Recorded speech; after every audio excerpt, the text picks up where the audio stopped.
பிறப்பே இறப்போடு மயக்கம் தொடக்கெல்லாம் அழுத்த நற்சோதி அப்படிங்கிற மாணிக்க வாசகர்.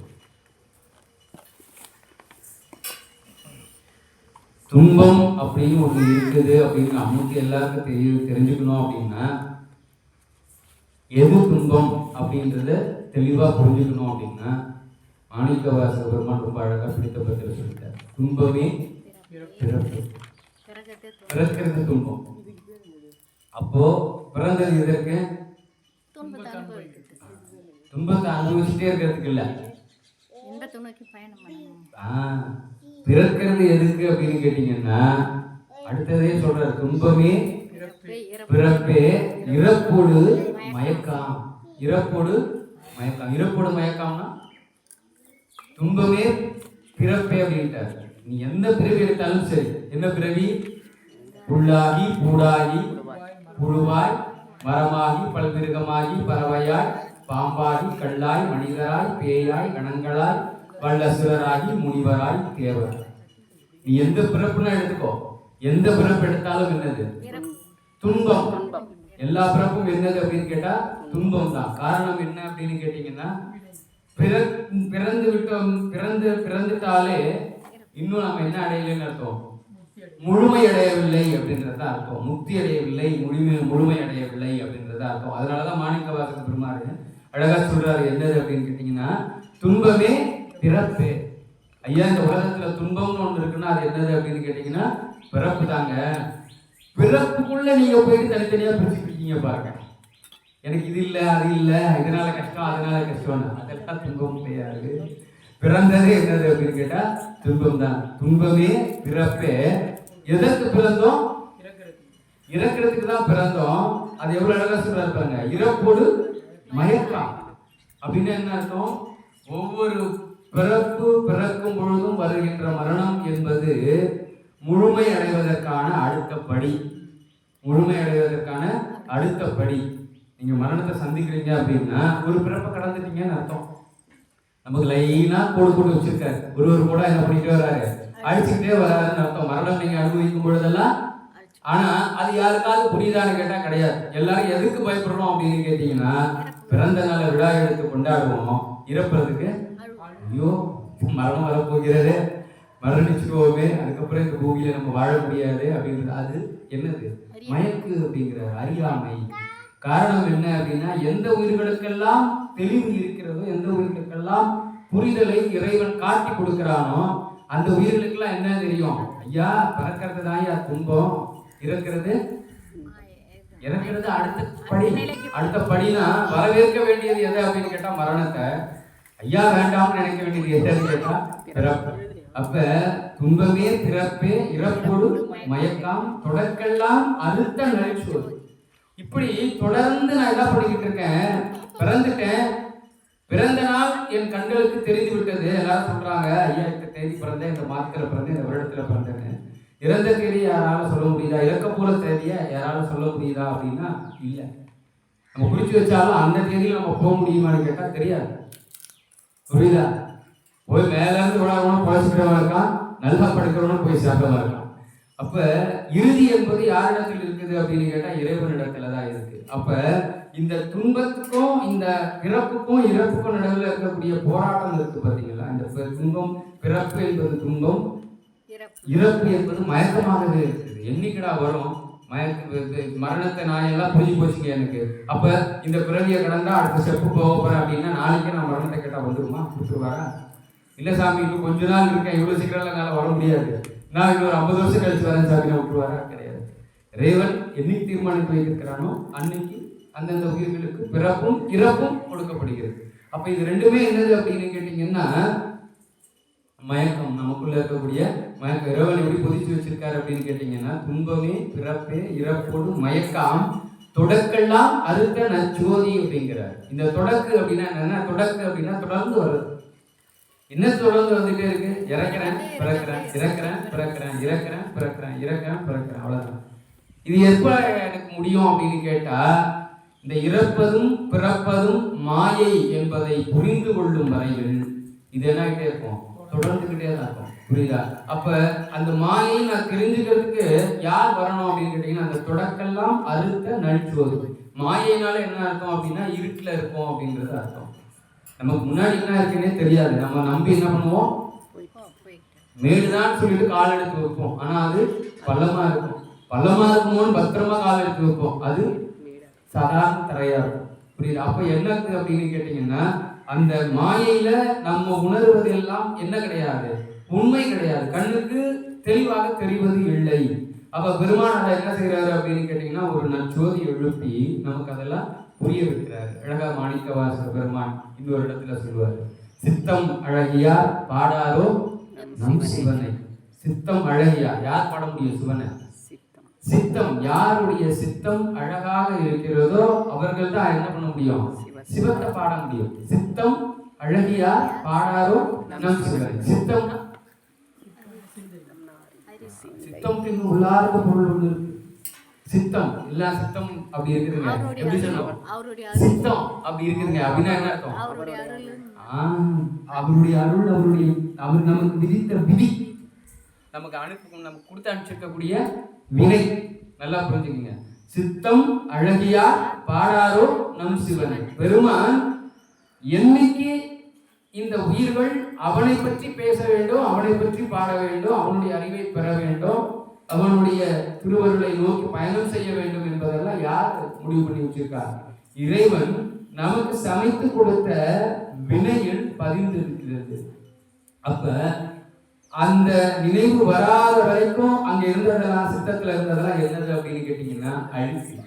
சித்தத்துல இருந்ததெல்லாம் எது? அழுக்கு. எப்ப கழிவெல்லாம் கழிஞ்சதுக்கு அப்புறம் தான் நம்ம என்ன ஆகிறோம், ஃப்ரெஷ்ஷா இல்லையா, நல்ல தெளிவாக புத்துணர்ச்சி கிடைக்குது. எப்ப கிடைக்குது? உடம்புல இருக்க கழிவெல்லாம் வெளியே போனாதான் புத்துணர்ச்சி கிடைக்கும். இல்லைன்னா ஒரு விதமான சோர்வாகவே நம்ம இருக்கிறோம் இல்லையா?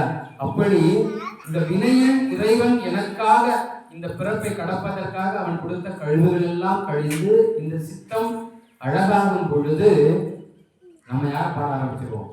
சிவனை பாட ஆரம்பிச்சிருவோம். சித்தம் அழகியா பாடாரோ நம் சிவன் அப்படின்னு சொல்றாரு மாணிக்கவாசகர் பெருமான். அத்தனை தத்துவங்கள், அத்தனை அர்த்தங்கள், அத்தனை உண்மை பொருட்கள் புரிந்தது இந்த திருவாசகம்.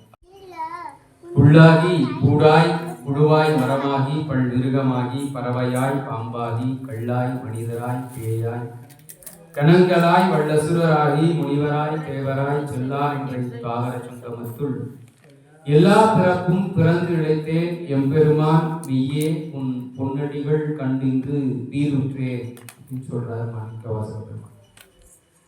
பிறப்புகளின் தன்மைகளை நீங்க 84 லட்சம் யோனி பிறப்புகள் ஒவ்வொரு உயிரும் பிறப்பதாக நம்ம முன்னோர்கள் எழுதி வச்சுட்டு போயிருக்காங்க. புரிஞ்சுக்கிறத வச்சு ஒவ்வொரு உயிருக்கும் 84 லட்சம் யோனிகள், எத்தனையோ கோடி பிறப்புகள் அவ்வளவு இருக்குது. நம்ம எத்தனை பிறப்புகள் எடுத்தாலும் எதற்குள்ள வரணும் அப்படின்னு கேட்டீங்கன்னா, இவங்க சொல்லியிருக்கக்கூடிய இந்த தன்மைக்குள்ளதான் வரணும். மாணிக்கவாசகர் பெருமான் என்ன தன்மை சொல்லியிருக்காரோ, அதாவது பொள்ளு, பூண்டு, புழு, மரம், மிருகம், பறவை, பாம்பு, கள்ளு, மனிதன், பேய், கணங்கள், வல்லசுரர், முனிவர், தேவர். புல்லாகி அப்படின்னா ஒரு வகையான தாவரம், நம்ம எல்லாருக்கும் தெரிஞ்சதுதான். ரொம்ப சிறிய வகையான தாவரம், குறுகிய கால குறுகிய வாழ்நாள். ரொம்ப கொஞ்சம் சீக்கிரத்துல அந்த புல் என்ன ஆயிடும், ஒரு வேகமான மழை வந்ததுன்னா கூட அந்த புல் அவ்வளவுதான் போயிடும். இல்ல ஒரு கால்நடையாலேயோ எதையோ அது அது என்ன ஆகிடும், அழிக்கப்பட்டுடும் உடனே. அப்பேற்பட்ட ஒரு குறுகிய ஒரு வாழ்காலத்தை வாழ்நாளை கொண்டது என்னது அப்படின்னு கேட்டீங்கன்னா புல் அப்படின்றது. புல் போன்ற பிறவிகள், நல்லா புரிஞ்சுக்கீங்க, புல் போன்ற பிறவிகள். அதே மாதிரி அந்த புல்லுக்குன்னு ஒரு தன்மை இருக்கு. என்னது அப்படின்னு கேட்டீங்கன்னா பசுமையானது, ரொம்ப அழகா இருக்கும், பார்க்கறதுக்கு அழகா இருக்கும், மென்மையா இருக்கும், கரடுமுரடா இருக்காது. புல் எப்படி இருக்கும், ரொம்ப மென்மையா இருக்கும். இப்படி இந்த விதமான தன்மைகள் எல்லாம் எந்தெந்த உயிர்களுக்கு இருக்கிறதோ அதெல்லாம் என்ன பிறவின்னு அர்த்தம்? புல் போன்ற பிறவிகள். ரொம்ப குறுகிய வாழ்நாள் கொண்ட சிறிய தாவரமாக சொல்லப்படுகின்ற அந்த மாதிரி பிறவி புல் போன்ற பிறவி, புல்லாகி. நம்ம எல்லாரும் சொல்லுவோம் இல்லையா, ஒருத்தர் இறந்துட்டாரு, இறந்த உடனே அவர் அடக்கம் பண்ணிட்டாங்க, அது மேல என்ன வரும்? புல்லு பூண்டு முளைச்சிச்சிங்க அப்படின்னா என்ன அர்த்தம்? எதை விதைத்தாலும் முதல் முளைப்பது என்னது அப்படின்னு கேட்டீங்கன்னா புல் தான். எப்படி என்ன போனாலும் முதல் வார்த்தை என்னது அப்படின்னு கேட்டீங்கன்னா மாணிக்கவாசகர் எப்படி யோசிச்சிருக்காரு பாருங்க. இறைவன் எப்படி அவர் புல்ல இருந்து சொல்லியிருக்காரு பாருங்க. புல்லாகி அது துவக்கம், புல்லாகி பூடாகி கொஞ்சம் அதை விட புல்லிலிருந்து கொஞ்சம் அடுத்த நிலைக்கு போகிறாங்க. அடுத்த நிலைக்குரிய தாவரம்னா பூண்டு அப்படின்னு கொஞ்சம் பெரிய பெரிய செடிகள், 4 உயரத்துக்கு இருக்கக்கூடிய செடிகள், அதெல்லாம் என்னன்னு சொல்லுவாங்க அப்படின்னு கேட்டீங்கன்னா பூண்டு. புல்லாகி பூடாகி நல்லா புரிஞ்சுக்கீங்க. இது ரெண்டுமே தாவர வகையை சேர்ந்தது. புல்லாகி பூண்டாகி ரெண்டுத்துக்குமே என்ன இருக்கு, வேற வேற தன்மைகள் உண்டு. புல்லுல இருந்து என்னென்ன பண்புகள் இருக்கோ புல்லுக்கு தனி பண்புகள், பூண்டுக்கு தனி பண்பு. கொஞ்சம் பெருசா இருக்கும், கொஞ்சம் மலர்கள் வரும், காய்கள் வரும், அந்த மாதிரி எல்லாம் வேற வேற வேற குணங்கள் இருக்கக்கூடியது என்னன்னு சொல்லுவாங்க அப்படின்னு கேட்டீங்கன்னா பூண்டு. அப்ப புல்லாகி பூடாகி. அப்ப பெருமான் வந்து இந்த உலோகம் மட்டும் உலகம் கிடையாது, இந்த மாதிரி பல உலகங்கள் இருக்கு. எல்லா உலகங்கள்லையும் இந்த பிறப்புகள், இந்த தன்மை உள்ள பிறப்புகளை தான் எல்லா உயிர்களும் எடுக்குது. நீங்க எந்த உலகத்துல பிறந்தாலும் சரி, இந்த உலகத்துக்கு மட்டும் சொன்னது கிடையாது. எந்த உலகத்துல நீங்க பிறந்தாலும் அந்த உலகத்துல நீங்க பிறக்கிறதுக்குரிய தன்மைகள் தான் இங்க சொல்லப்பட்டிருக்கு. புல்லாகி பூடாகி, பூண்டு போன்ற பிறப்புகள், பூண்டு என்னென்ன பண்புகள்லாம் இருக்கோ அது போன்ற பிறப்புகள் பூண்டாய் பூடாகி. புழுவாய், புழு அப்படின்னா மண்ணுக்குள்ள, செடிகள்ல, பூக்கள்ல, காய்கள்ல, கனிகள்ல ஒரு உயிர் இறந்ததுக்கு அப்புறம் புதைச்சிட்டாங்க அப்படின்னா அந்த உயிருக்குள்ள, அந்த உடம்புல இருந்து வர்றது, அந்த உடம்பு உயிரோட இருக்கும்போது உள்ள இருக்கிறது புழுதான். மாணிக்கவாசகர் பெருமாள் சொல்றாரு இல்லையா? எப்படி சொல்றாரு? புறந்தோல் போர்த்து எங்கும் புழு அழுக்கு மூடி. புறந்தோல் போர்த்து அறம்பாவும் என்னும் அருங்கயிற்றால் கட்டி புறந்தோல் போர்த்து எங்கும் புழு அழுக்கு மூடி. அப்ப புழு என்பது என்னது அப்படின்னு கேட்டீங்கன்னா அது ஒரு வகையான உயிர். புரியுதுங்களா? எல்லா உயிரினங்களை எடுத்துக்கிட்டாலும் சரி, எல்லாத்துலயும் என்ன இருக்குது அப்படின்னு கேட்டீங்கன்னா ஒரு பாதிப்பு இருக்கும், ஒரு பலன். ஒரு பாதிப்பு இருக்கும், ஒரு பலன் இருக்கும். அந்த புழுலாம் உள்ள இல்லைன்னா நம்ம என்ன ஆயிடுவோம்? அந்த புழு உள்ள இல்லைன்னா நம்ம என்ன ஆயிடுவோம்? வாழ முடியாது.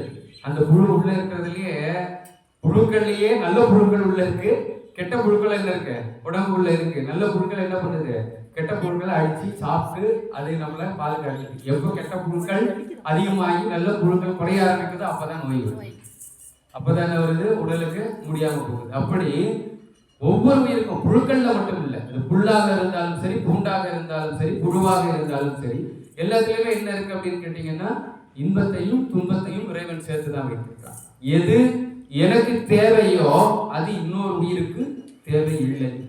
இன்னொரு உயிருக்கு எது தேவையில்லையோ அது இன்னொரு உயிருக்கு, மற்றொரு உயிருக்கு என்ன படுகிறது, தேவைப்படுகிறது. அப்படித்தான் இறைவன் அமைச்சிருக்கான். அப்படி எப்படி எழுப்புறான்னா புல்லாகி பூடாய் புழுவாய் மரமாகி அப்படிங்கிறார். கொஞ்சம் தாவரத்திலே இன்னும் கொஞ்சம் பெருசா இருக்கிறதுனா மரம், நிழல் கொடுக்கக்கூடியது, கனியை கொடுக்கக்கூடியது. சரிங்களா? அது இல்லாம நம்ம இன்னைக்கு வீட்டு உபயோகத்துக்கெல்லாம் நம்ம வீட்டுல உபயோகிக்கிற எல்லா சாதனத்துக்கும் நம்ம என்ன பண்ணிக்கிறோம், அது எல்லாத்தையும் உபயோகிச்சிருக்கிறோம். பல வகையில அதனுடைய பலன்கள் இருக்கக்கூடிய உயிர்களுக்கு, நமக்கு மட்டும் இல்லை, மனிதர்களுக்கு மட்டும் இல்லை, ஒரு பறவை தங்கறதுக்கு, ஒரு விலங்கினம் அங்க போய் இலைப்பாடுறதுக்கு, எல்லாத்துக்குமே அந்த மரங்கள் வந்து என்னவா இருக்கும், இதெல்லாம் பண்புகள். இது வெறும் மரம்னா மரத்தை மட்டும் நம்ம எடுத்துக்க கூடாது. இந்த மரத்தன்மை உள்ள உயிர்கள் எல்லாமே மரத்தன்மை உள்ள பிறந்த உயிர்கள் தான். நல்லா புரிஞ்சுக்க. அது இதுல என்னென்னலாம் நமக்குள்ள இருக்கோம், நம்ம மனுஷனுக்கு கூட மர குணம் இருக்கும், நல்லா புரிஞ்சுக்கணும். மனிதர்களுக்கும் மரம் போன்ற குணம் இருக்கலாம், மனிதர்களுக்கும் புழு போன்ற குணம் இருக்கலாம், மனிதர்களுக்கும் பூண்டு போன்ற குணங்கள் இருக்கலாம், மனிதர்களுக்கும் அது எல்லாத்துக்கும் மாத்தி மாத்தி பொருந்தும். நல்லா புரிஞ்சுக்கீங்க. சொல்லப்பட்டிருக்கக்கூடிய இந்த பிறப்பின் தன்மைகள் எல்லாத்துக்குமே எல்லாமே பொருந்தும்.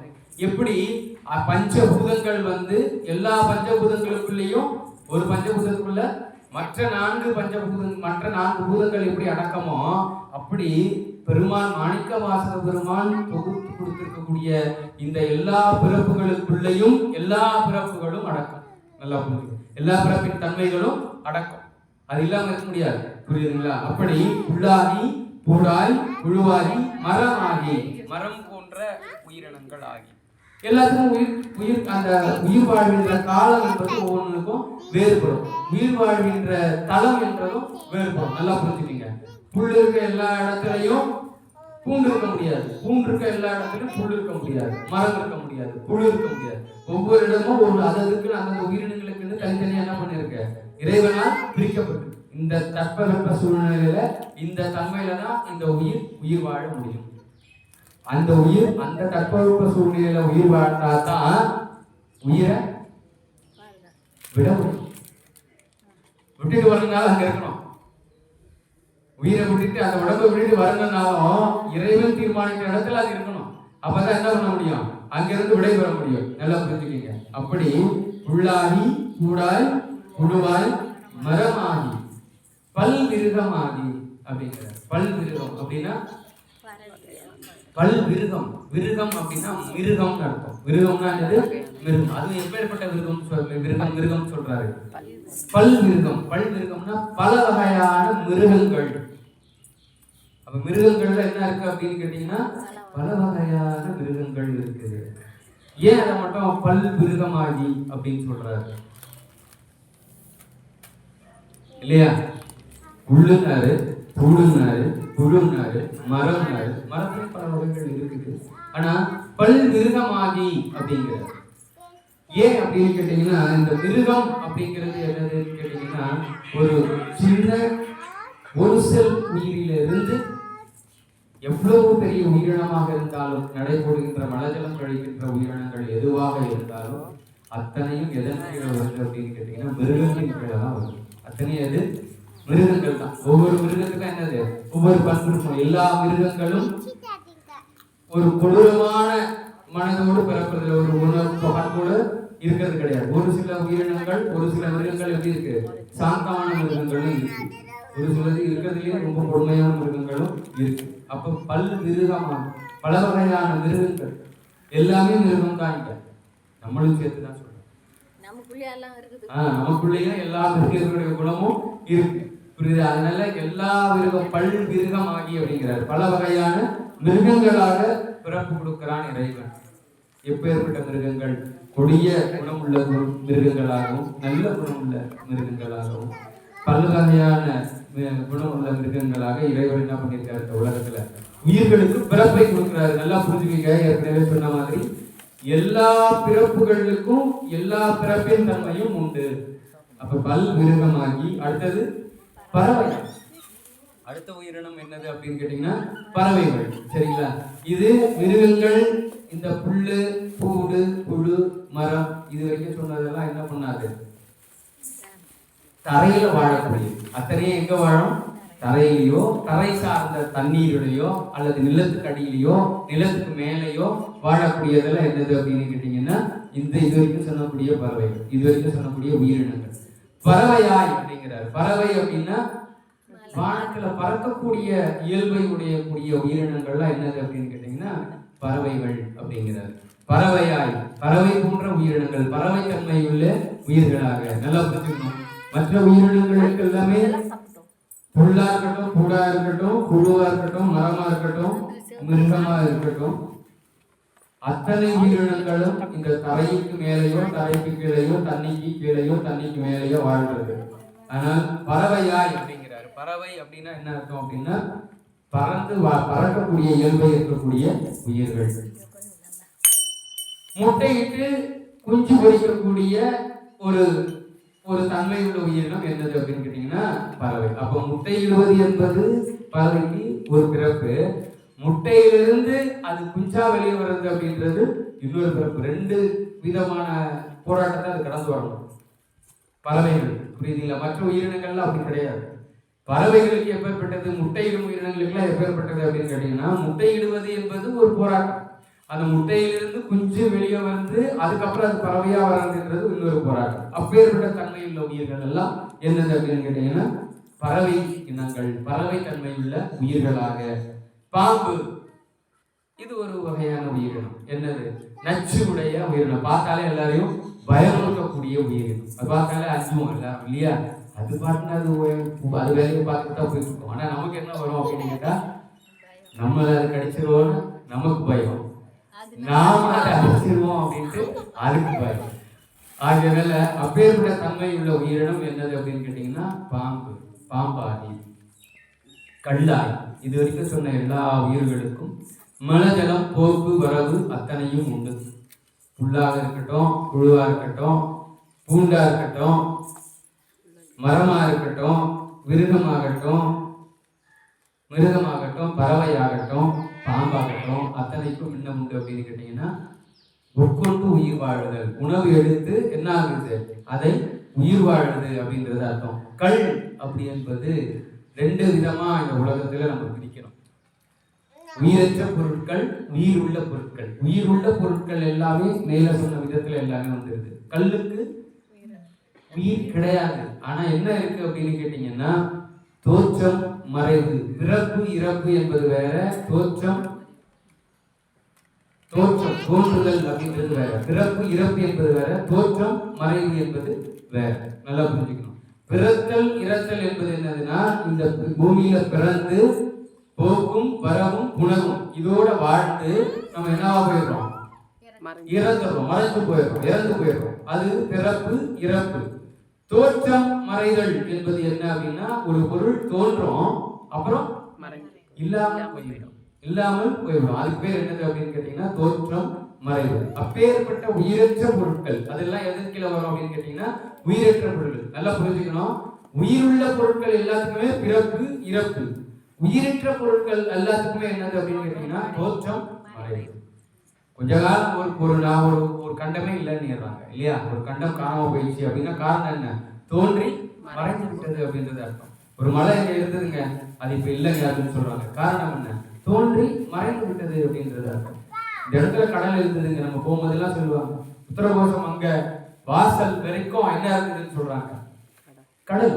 உத்தரகோசம் அங்க வாசல் வரைக்கும், அந்த கோயில் ஆலயத்தினுடைய வாசல் வரைக்கும் கடல் இருக்கா சொல்றாங்க, பேருக்கா கிடையாது. காரணம் தோன்றி மறைந்து விட்டது, உள்ள போய் ரொம்ப தள்ளி போயிருச்சு. அப்படி கல் அப்படிங்கிறது என்னது அப்படின்னு கேட்டீங்கன்னா ஒரு உயிர் தன்மை இல்லாத, போக்கும் வரவும் இல்லாத ஒரு தன்மை உள்ள பிறப்புக்கு பேர் என்னது அப்படின்னு கேட்டீங்கன்னா கல். அது தோன்றுதல் அப்படின்றது. அப்ப கல்லாய் மனிதராய் அப்படிங்கிறார். நல்லா புரிஞ்சுக்கணும். புல்லாகி பூடாய் புழுவாய் மரமாகி பல்விருகமாகி பறவையாய் பாம்பாகி கல்லாய் மனிதராய்.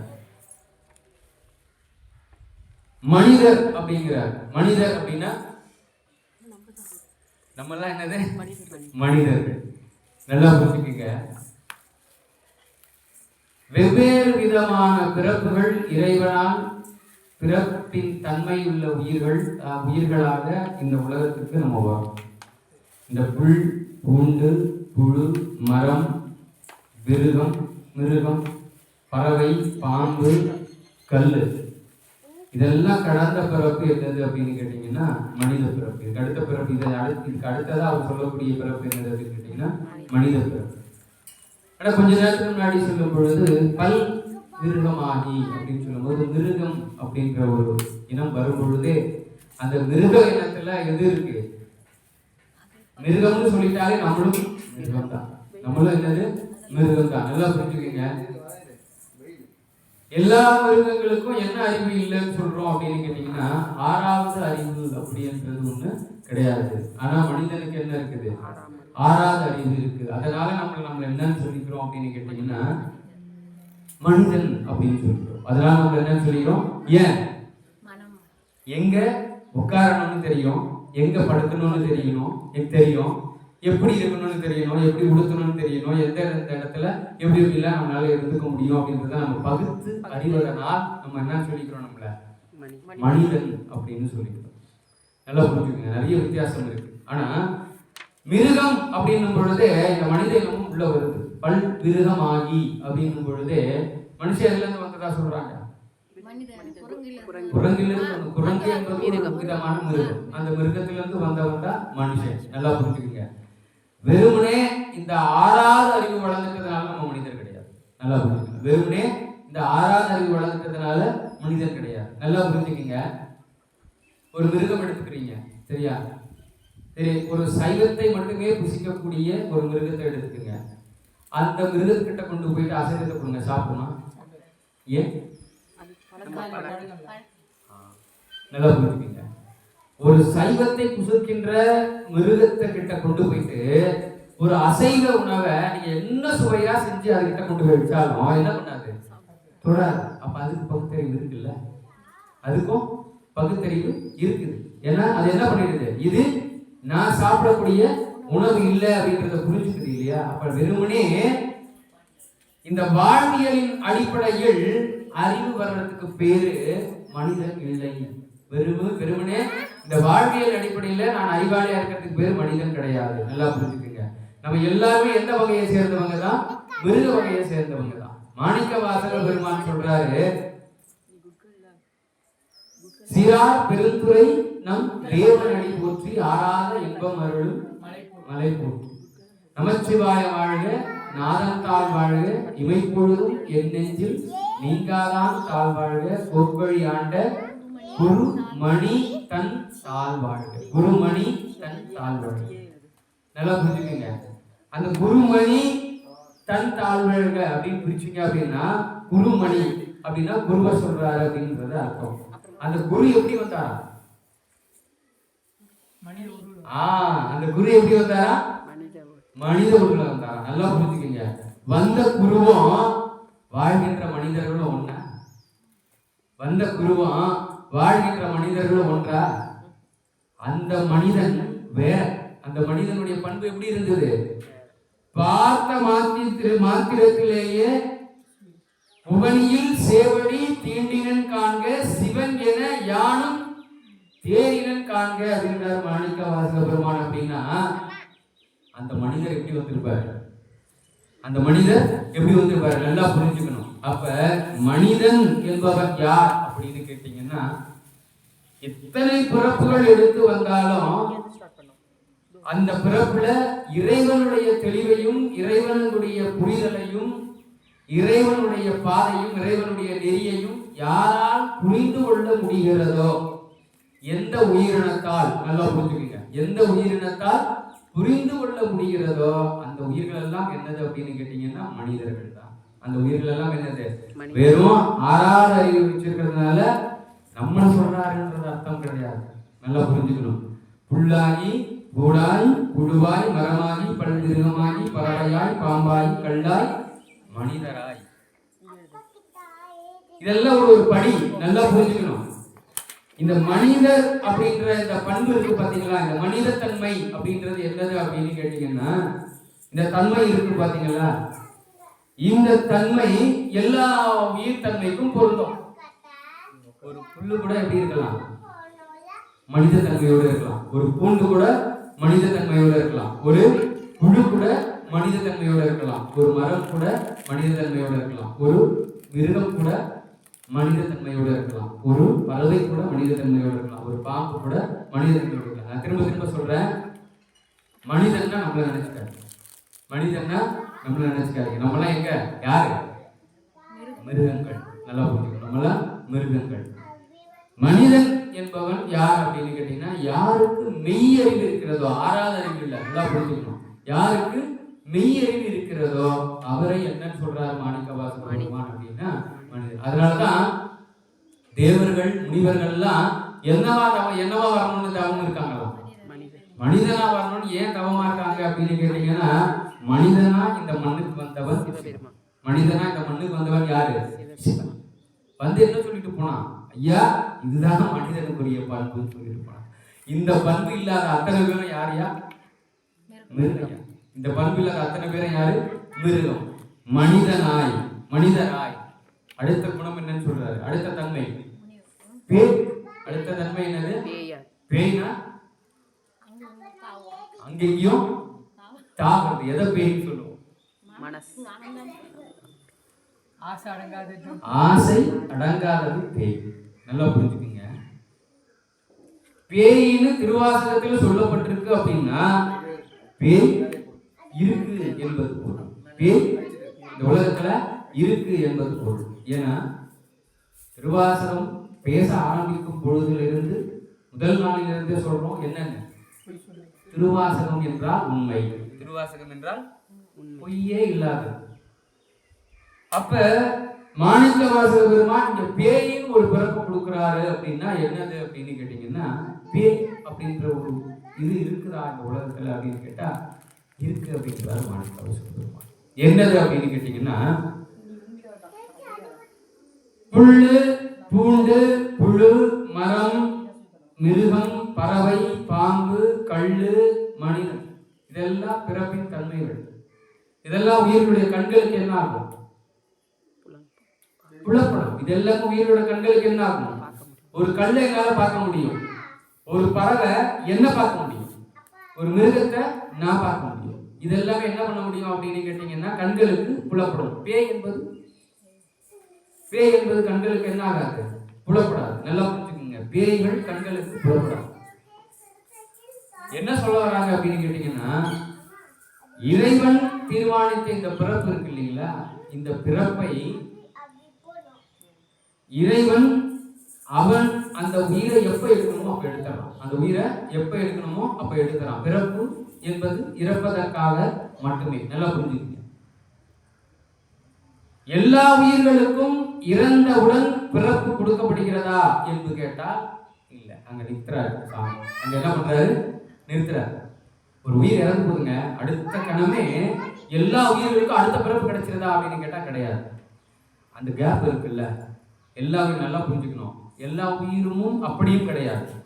இறந்த உடனேயே இன்னொரு பிறப்பு எடுக்கின்ற உயிர்கள் பல. ஆனா அதுலயே ஒரு சிலத்தை என்ன பண்றாரா சாமி? நிறுத்துறாரு. நிறுத்தி என்ன பண்றாரா? என்ன சுத்த விடுறாரா?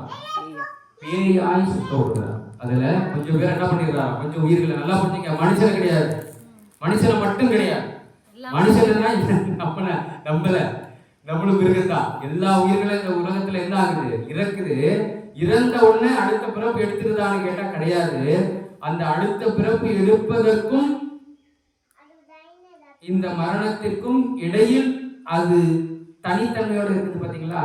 அந்த தன்மைக்கு பேர் என்னது அப்படின்னு கேட்டீங்கன்னா பேய் தன்மை. நல்லா புரிஞ்சுக்கோங்க. அது வரமா? அது என்னது அப்படின்னு கேட்டா வரமா. ஆமா. ஏன் அப்படின்னா இன்னொரு உடம்புல சாமி நம்மளை புகுத்தாம என்ன பண்றாரா? அவரு பக்கத்திலே வச்சுக்கிறாரா. பேய்னா கணங்கள் அப்படிங்கிறார். சிவகணங்கள்ல ஒரு வகை பேய் கணம். சிவகணங்கள்ல ஒரு வகை என்னது அப்படின்னு கேட்டீங்கன்னா, ஆமா, பேயாயின் போட்டுட்டு அதுக்கப்புறம் கணங்களாய் அது விட்டுடுங்க. அது தனி. கணங்கள்ன்றது தனி. பேய் என்பதே சிவகணங்களில் ஒன்று.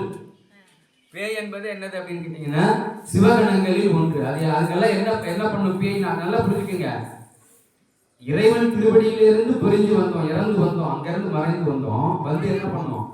பிறப்பு எடுத்துட்டோம். பிறப்பு எடுத்த முதல் நாள்ல தான் நம்ம இங்க ஆரம்பிக்கும் போதே சொன்னேன், துன்பமே துன்பமே, திரும்ப சொல்லுங்க, துன்பமே துன்பமே துன்பமே.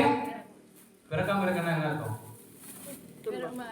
பிறக்காம இருக்கனா இன்னும் துன்பத்துக்குள்ள வரலன்னு அர்த்தம்.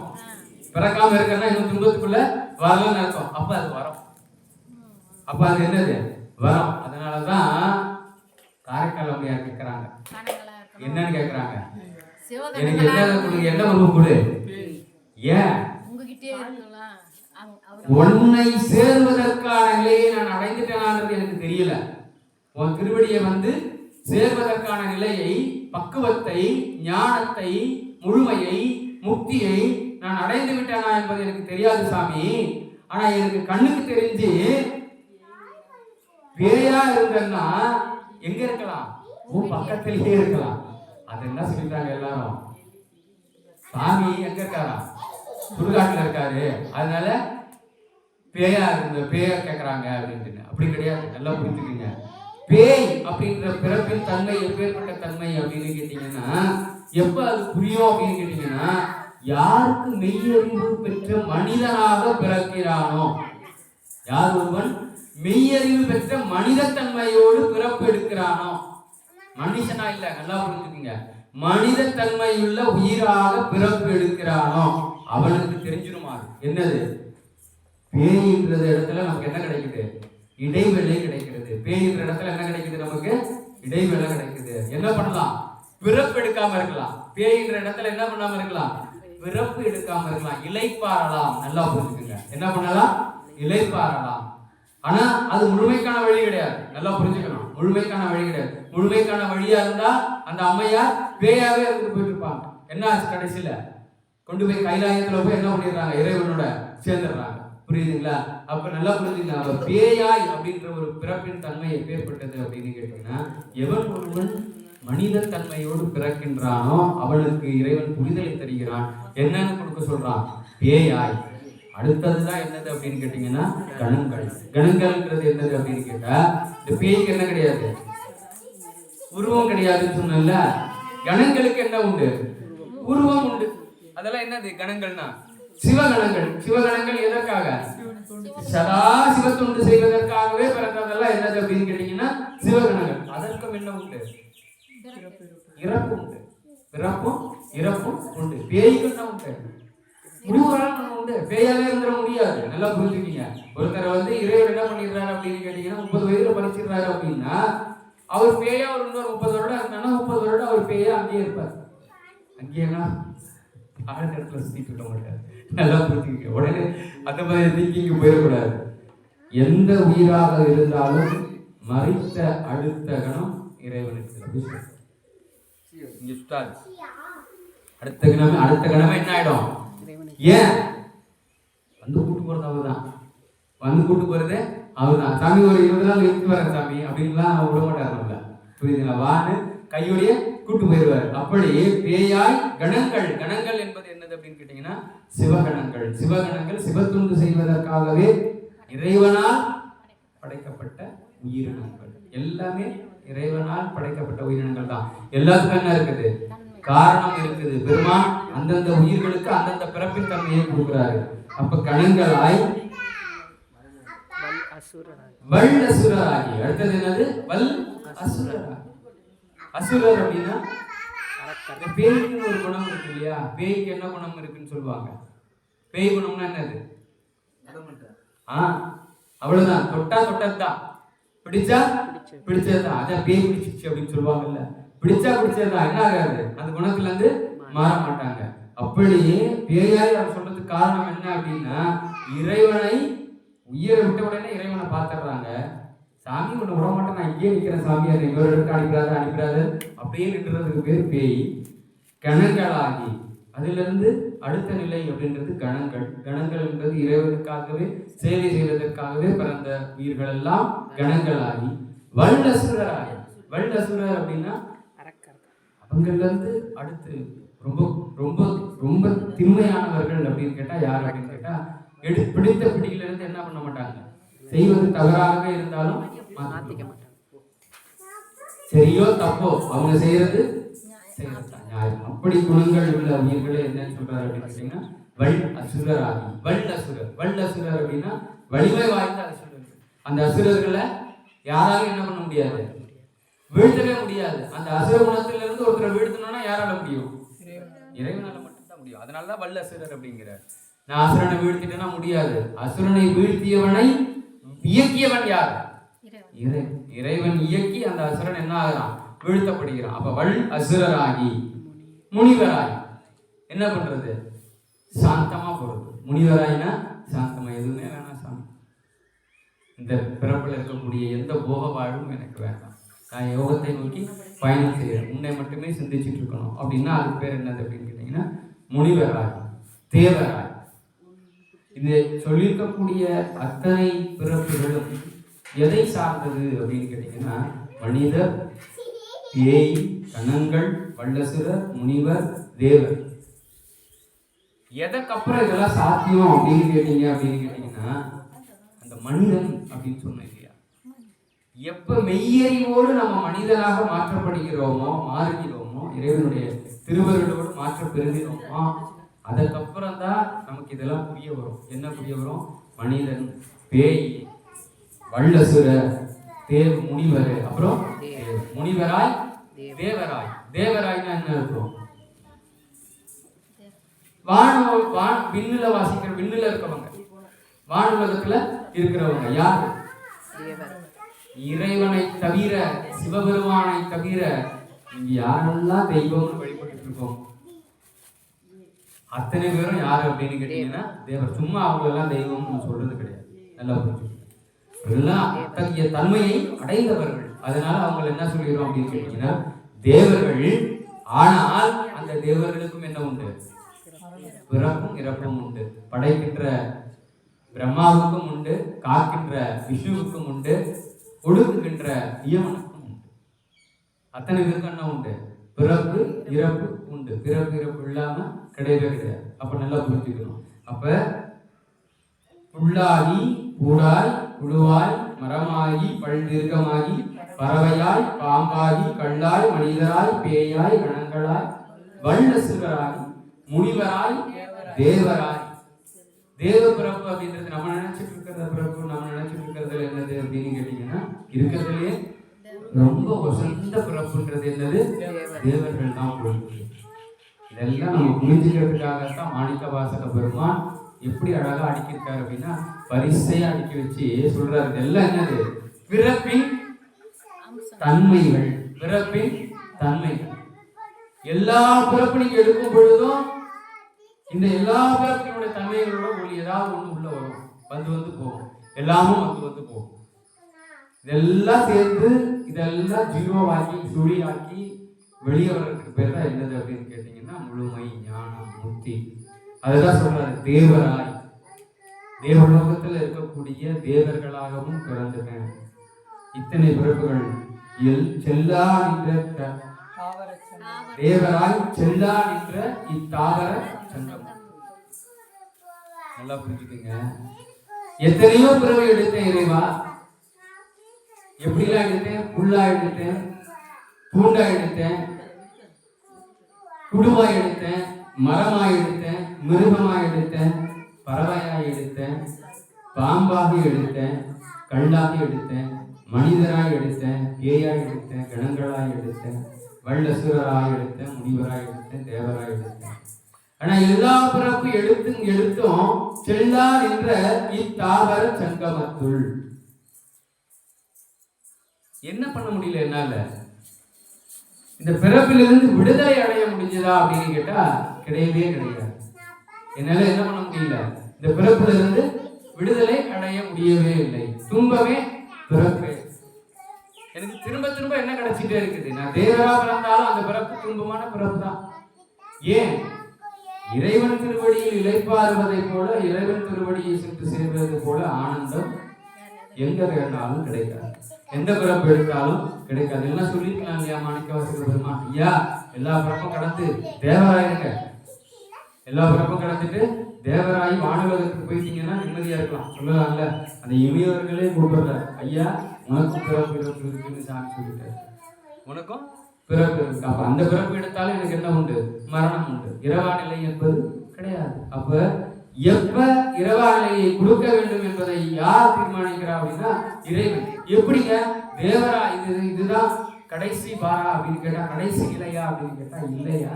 நீ எந்த பிறப்பு எடுத்தாலும் சரி, உள்ளாக இருந்தாலும் உனக்கு முழுமை உண்டு, முக்தி உண்டு. எப்ப நீ முழுமை அடைந்து விட்டாய் என்பதை இறைவன் தீர்மானிக்கும் பொழுது, நீ எத்தகு தன்மையுடைய உயிர்களாக பிறந்தாலும் அத்தகு தன்மை உள்ள உயிர்களாக இருக்கும் பொழுதே இறைவன் உனக்கு என்ன கொடுத்துறான்? முக்தியை கொடுத்துறான். அப்ப மாணிக்க வாசக பெருமான் சொல்றாரு, ஐயா இத்தனை பிறப்புகள், இத்தனை உயிர்களின் தன்மை உள்ள பிறப்புகள்லாம் நான் எடுத்துட்டேன். செல்லா நின்ற இத்தாவர சங்கமத்துள். செல்லா நின்ற இத்தாவர சங்கமத்துள். செல்லா அப்படின்னா அதாவது இங்க இருந்தாரு ஒருத்தர், உயிரோட இருந்தாரு, இப்ப இல்ல. அது என்ன சொல்லுவோம்? போயிட்டாங்க. அவர் என்ன ஆயிட்டாரு? போயிட்டாருன்னா திரும்ப வரமாட்டாருன்னு அர்த்தம். போயிட்டாருன்னா என்னது? திரும்ப வரமாட்டாருன்னு அர்த்தம். செல்லா நின்ற இத்தாவர சங்கமத்துள். என்னால போகவே முடியலன்றார் மாணிக்க வாசக பெருமான். செல்லா நின்ற இத்தாவர சங்கமத்துள். எல்லா பிறப்பும் எடுத்துட்டேன் சாமி, இந்த பிறப்பு எடுத்தா கிடைச்சிரும், அடுத்த பிறப்பு எடுத்தா கிடைச்சிரும் அப்படின்னு ஒரு பிறப்பும் எடுத்து செல்லா நின்ற இத்தாவர சங்கமத்துள். பெருமானே எல்லா பிறப்பும் எடுத்து இங்கேயே நான் நிற்கிறேன். செல்லா நின்ற தாவர சங்கமம்னா என்னது? அப்படியே திரும்ப வரேன். தேவரா பிறந்துட்டுனா கிடைச்சிரும்னு நினைச்சேன், திருப்பி கூட்டு போய் அங்க வச்சிட்டாரு. புல்லு பூண்டாவே அப்படியே தொடர்ந்து இப்படி ஒரு பிறப்புலையும் என்ன ஆகிட்டே இருக்குது? ஏதோ ஒரு குறை எனக்கு என்ன ஆகிட்டே இருக்கு அப்படின்னு கேட்டீங்கன்னா, திரும்ப மரணத்தை சந்தித்து பிறப்பதாகவே இருக்கிறது. செல்லா நின்ற இத்தாவர சங்கமத்துள் எல்லா பிறப்பும் பிறந்து இழைத்தேன் அப்படிங்கிறாரு மாணிக்கம். எல்லா பிறப்பும் பிறந்து இளைத்தேன். ஏன் சொல்லிட்டாரு சிவபெருமான் திருப்பெருந்துறையில மாணிக்கவாசக பெருமானை நேரில் பார்த்து கூப்பிட்டு, ஐயா உன்னோட பிறப்புகள்லாம் எப்பேற்பட்டது, இத்தனை பிறப்புகளை கடந்து வந்திருக்க, எல்லா பிறப்பும் பிறந்து இளைத்தே அப்படிங்கிறார். அப்ப இளைத்தல் அப்படின்னா என்னது? ஒரு உடல் தேய்வதற்கு பேர் என்னது அப்படின்னு கேட்டீங்கன்னா இளைத்தல் அப்படின்றது பேர். எல்லா பிறப்பும் பிறந்து இளைத்தே. ஒரு உடல் அப்படியே தேய்ந்துகிட்டே போறதுக்கு பேர் என்னது அப்படின்னு கேட்டா இளைத்தல். அப்ப இத்தனை பிறவிகள் எடுத்து எது இழைச்சிட்டே வருது அப்படின்னு கேட்டீங்கன்னா அவருக்கு இறைவன் கொடுத்து அனுப்பினார் இல்லையா, என்னது? வினை. அந்த வினை அததான் காமிக்கிறார் சாமி. என்ன ஐயா கொஞ்சம் தான் இருக்கும், என்ன இருக்குது, அதுவும் இந்த பிறப்போட முடிய போகுது. அதுதான் சொல்றாரு, எல்லா பிறப்பும் பிறந்து இழைத்தேன் எம்பெருமான் மெய்யே உன் பொன்னடிகள் கண்டு இன்று நீடு உற்றேன். பெருமானே எல்லா பிறப்பும் பிறந்து பிறந்து பிறந்து பிறந்து என்ன ஆயிடுச்சு, கழிஞ்சு போச்சு. வினைகள்லாம் என்ன ஆயிடுச்சு, உன் திருவருளோட என்ன ஆகிட்டே வந்தது, கழிஞ்சுக்கிட்டே வந்துருச்சு சாமி. எல்லா பிறப்பும் பிறந்து இழைத்தேன் மெய்யே. மெய்யே நல்லா புரிஞ்சுக்குங்க. இங்க முன்னாடி சொன்னோம், நம்ம மனுஷனா பிறந்துட்டா நமக்கு பெரிய அறிவு வந்துச்சு, நம்ம தான் எல்லா உயிரினங்களையும் சிறந்த உயிரினம்னு நினைச்சிடக்கூடாது அப்படின்னு. எப்ப நம்ம சிறந்த உயிரினம் அப்படின்னு கேட்டீங்கன்னா மெய் எது என்பது தெரிந்து கொள்ளும் பொழுதுதான் நாம் சிறந்த உயிரினமாக மாற்றப்படுகிறோம். இறைவனை சேர்வதற்குரிய பக்குவம் அடைந்த உயிர்களாக மாற்றப்படுகிறோம். அப்ப மெய்யே உன் பொன்னடிகள், யார்? உன்னுடைய பொன்னடிகள் கண்டு இன்று வீடு உற்றேன். மெய்யே உன் பொன்னடிகள் கண்டு இன்று வீடு உற்றேன். பெருமானே எப்ப உன்னுடைய பொன்னார் திருவடிகளை கண்டேனோ அப்பொழுதே நான் என்ன கிடைச்சிருச்சு எனக்கு, வீடு அப்படின்னா முக்தி, முக்தி அப்படின்னா முழுமை, வீடு உற்றேன். முடிக்கிறார் மாணிக்கவாசக பெருமான். என்ன சொல்லிடுறாரு, பிறந்த பிறப்பதற்கும் எங்கள் பெருமான் அப்படிங்கிறார். பெருமானே நீ உன்னுடைய வேலையே என்னது, இந்த பிறக்கின்ற பிறப்பை அறுப்பதுதான் உன்னுடைய வேலை, பிறவா தன்மையை கொடுப்பதுதான் உன்னுடைய வேலை, இரவா நிலையை பெறுவதுதான் உன்னுடைய வேலை. துன்பமே பிறப்பே அப்படின்னு சொல்றாரு இல்லையா. இந்த துன்பத்திலிருந்து எனக்கு விடுதலை வேண்டுமே, ஆனால் நான் எதெல்லாம் முடிச்சிருக்கணும், இவர் சொன்ன அத்தனை சுற்றையும் முடிச்சிருக்கணும். இத்தனை பிறப்புகள் இத்தனை தன்மை உள்ள உயிர்களாக இந்த மண்ணுக்கு வந்திருக்கணும். வந்து பெருமான் ஒவ்வொரு பிறப்பு எடுக்கும் பொழுது எனக்கு ஒரு வேலையை கொடுத்துருக்கணும். அந்த வேலையெல்லாம் செஞ்சு முடிச்சுக்கிட்டு அதுக்கப்புறம் தான் இறைவன் என்னுள் புகுந்து எனக்கு அதை உணர்த்துக்கிறான். சித்தம் புகுந்து என்ன பண்ணுவான், எனக்கு உணர்த்துவான். இது என்னது, உனக்கு கொடுத்துருக்க பிறப்பு எல்லாமே பொய், எல்லாம் இந்த சட்டையை கழட்டிட்டு நீ ஒரு நாள் என்ன வரணும், போகதான் செய்யணும். என்னைக்கு இந்த சட்டையோடு நீ வரியோ அன்னைக்கு தான் உனக்கு என்ன கிடையாது, அடுத்த பிறப்பு என்பது ஒன்று கிடையாது. அப்ப அது வரைக்கும் இந்த சட்டையை வச்சுக்கிட்டு நீ சுத்திக்கிட்டே இரு. உனக்கு என்னென்ன சட்டையை கொடுக்குறோனோ அதை மாற்றி மாற்றி நீ போட்டுக்கிட்டே இரு. அப்ப எல்லா பிறப்பும் பிறந்து இழைத்தே எம்பெருமான் மெய்யே உன் பொன்னடிகள் கண்டின்று வீடுற்றேன். பெருமான இலைப்பாறுதல் அப்படின்னு சொல்லுவாங்க. எப்ப இலைப்பாருவோம், சோர்வு அடையிறது. சோர்வு எப்ப சோர்வு வரும், எல்லா பிறப்பும் கொடுத்துட்டே இருக்காங்க. நான் ஒரு தொடர்ந்து ஒரு 3 நாளா தூக்கமே எல்லாம் வேலை செஞ்சுட்டு இருக்கேன். அப்ப எப்படி இருக்கும், உடம்பு சோர்வாயிடும் இல்லையா. அப்ப பெருமான் என்ன பண்ணுவாரு, அப்ப அந்த 3 நாள் வேலை செஞ்சுக்கிட்டே இருக்கோம்னா ஒரு நாள் என்ன பண்ணுவோம், இதுக்கு மேல உடம்பு தாங்காது படுத்துவோம் அப்படின்னு சொல்லுவோம் இல்லையா. அப்படி பெருமான் என்ன பண்றாராம், எல்லா உயிர்களினுடைய அந்த பயணத்தை கவனிச்சுக்கிட்டே வராரு. எல்லா பிறப்புகளும் கொடுத்து கொடுத்து கொடுத்து அந்த உயிர்கள் எப்பொழுது அந்த வினையின் சுழித்தன்மைக்கு தேர்ச்சியை பெறுகிறதோ, சுழிபெறும் தன்மைக்கு தேர்ச்சி அந்த நிலையை அடைகிறதோ, அப்ப என்ன பண்றாரா பெருமானு, அந்த உயிர்களை மெய்யே உன் பொன்னடிகள் கண்டின்று வீடுற்றேன். அந்த உயிர்களுக்கு அந்த பொன்னார் திருவடிகளை கண்ணார காண்பித்து அந்த உயிர்களை என்ன பண்ணி கொள்கிறார், தேர்ச்சி கொள்கிறார், உள்ள கொண்டு போயிடுறார், வா அப்படின்னு சொல்லி கூட்டிட்டு போயிடுறார். இதுதான் இந்த பிறப்பினுடைய அடிப்படையாக மாணிக்கவாசக பெருமான் அடுக்குகிறார். என்னன்னுட்டு புல்லாகி கூடாகி புழுவாய் மரமாகி பல்விருகமாகி பறவையாய் பாம்பாய் கல்லாய் மனிதராய் பேயாய் கணங்களாய் வண்டசுரராகி முனிவராய் தேவராய் செல்லான் என்ற இத்தாவர சங்கமத்துள் எல்லா பிறப்பும் பிறந்து இழைத்தே எம்பெருமான் நீயே உன் பொன்னடிகள் கண்டின்று. ஒவ்வொரு பிறப்பிலையும் நாம அந்த பிறப்பை கடந்து மரணத்தை சந்தித்தல் என்பது இழைத்தல். அப்படி எல்லா பிறப்புகளையும் நீங்க மரணத்தை சந்திச்சுட்டு இறுதி பிறப்பில் இருக்கீங்க அப்படின்னா அவன் திருவடியில போய் இளைப்பாற போறீங்க அப்படின்றது அர்த்தம். அதை முடிவா திண்ணமா சொல்றாரு மாணிக்கவாசக பெருமான். எல்லா பிறப்பும் பிறந்து இழைத்தேன், முடிஞ்சிருச்சு அப்படின்றது அர்த்தம். அவ்வளவுதான்ப்பா, எல்லாம் முடிஞ்சிருச்சு. மெய்யே உன் பொன்னடிகள் கண்டித்து ஈடுற்றேன். அப்படி பிறப்பின் தன்மைகளை மாணிக்கவாசக பெருமான் இந்த வரிகளிலே நமக்கு மிகவும் தெளிவாக குறிப்பிடுகிறார்.